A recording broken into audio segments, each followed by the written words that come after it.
स्वागत है आप सभी का हमारे साथ इस खास वीडियो में, जिसमें हम बात करने जा रहे हैं तुला राशि के लिए साप्ताहिक राशिफल, वीकली राशिफल।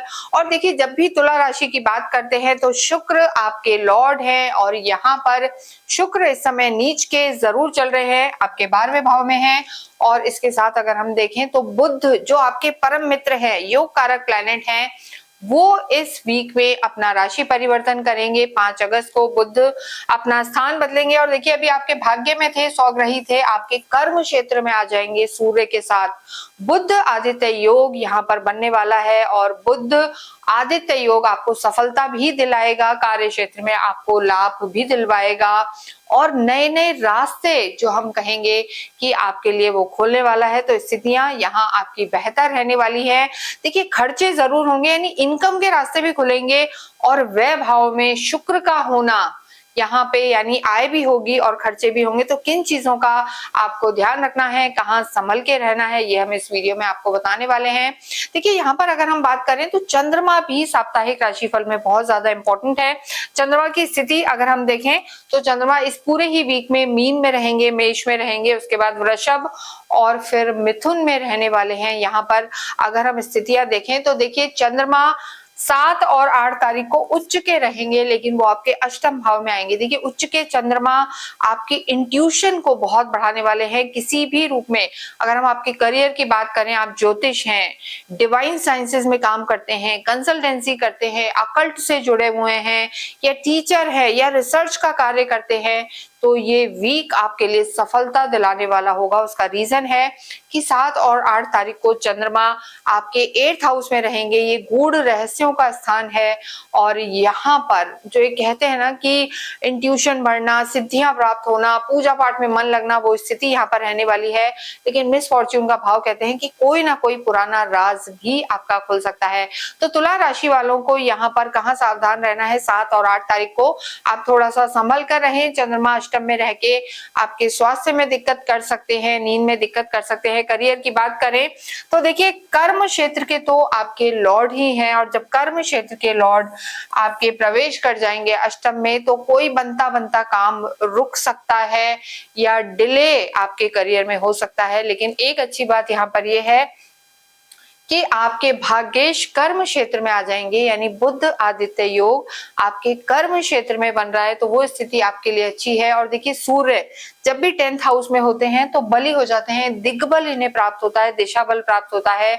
यहाँ गुरु भी उच्च के हैं और 5 तारीख को यहाँ पर बुध भी प्रवेश कर जाएंगे। हालांकि गुरु इस समय अस्त चल रहे हैं, लेकिन सरकारी क्षेत्रों से आपके अगर कोई काम है, सरकारी क्षेत्रों में आप कार्य करते हैं, लाइसेंसिंग का आपका कार्य है, कम्युनिकेशन से जुड़े हुए हैं या ट्रेडिंग करते हैं, फाइनेंस का काम है या अकाउंट्स, इन सब से रिलेटेड, एग्रीकल्चर या कम्युनिकेशन, किसी भी चीज को सिर्फ काउंसलिंग, कंसल्टेंसी, टीचिंग, इन सब से रिलेटेड कार्य इस पूरे वीक में आपको अवश्य ही ग्रोथ भी दिलवाएगा और सफलता भी दिलाने वाला होगा। तो स्थितियां यहाँ पर आपके लिए बेहतर रहने वाली है। लेकिन यहाँ पर देखिए, इनकम बढ़ेगी, लेकिन शुक्र जब 12वें घर में होते हैं तो कहीं ना कहीं खर्चे कराते हैं। हालांकि शुक्र एक ऐसे प्लैनेट हैं जो 12वें भाव में आकर बहुत नुकसान नहीं करते, लेकिन ऐसे में व्यक्ति स्वयं पर खर्च करता है। घूमना फिरना, मौज मस्ती, कपड़े, शॉपिंग, ये सब चीजें यहाँ पर दिखाई देती हैं। तो शुक्र का 12वें भाव में होना वह आपका इस वीक में बढ़ सकता है, तो इस चीज का आपको ध्यान रखना है।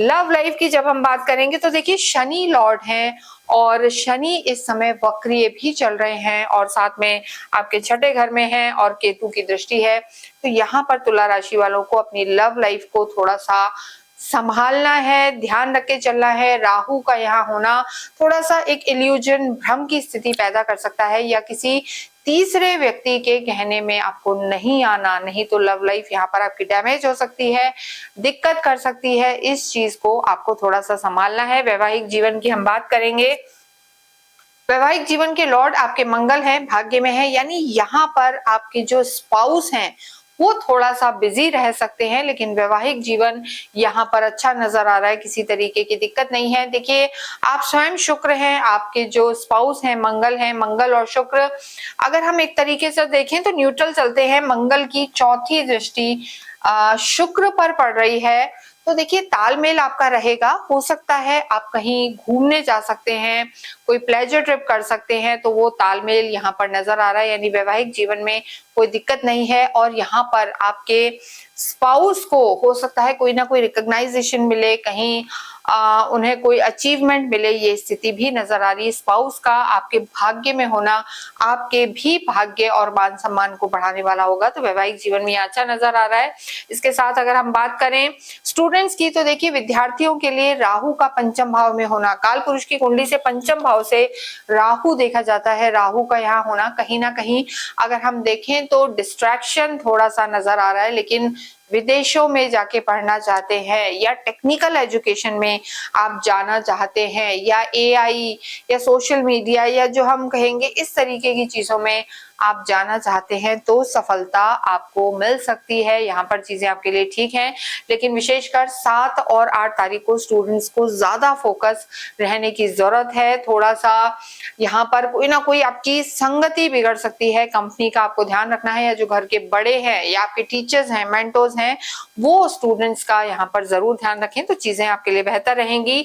इसके अतिरिक्त अगर आप किसी भी रूप में बैंकिंग में काम करना चाहते हैं, फाइनेंस में काम करना चाहते हैं, सीए, सीएस, एमबीए, बीबीए ये सब कर रहे हैं, तो भी सफलता आपको मिल सकती है। धन की स्थिति यहाँ पर बेहतर है। आपके धनेश मंगल इस समय आपके अगर हम देखें तो भाग्य में है, तो पैतृक संपत्ति से कोई विवाद चल रहा था, या अगर हम देखें भूमि भवन कुछ लेना चाह रहे थे, तो वो रुके हुए काम इस समय आपके हो सकते हैं। मंगल की स्थिति बेहतर है। मंगल आपके पार्टनरशिप के भी लॉर्ड है, अलायंसेस के भी लॉर्ड हैं और धन भाव के भी लॉर्ड हैं। धनेश का आपके भाग्य में होना, धन की स्थिति यहाँ पर तुला राशि के लिए बेहतर है।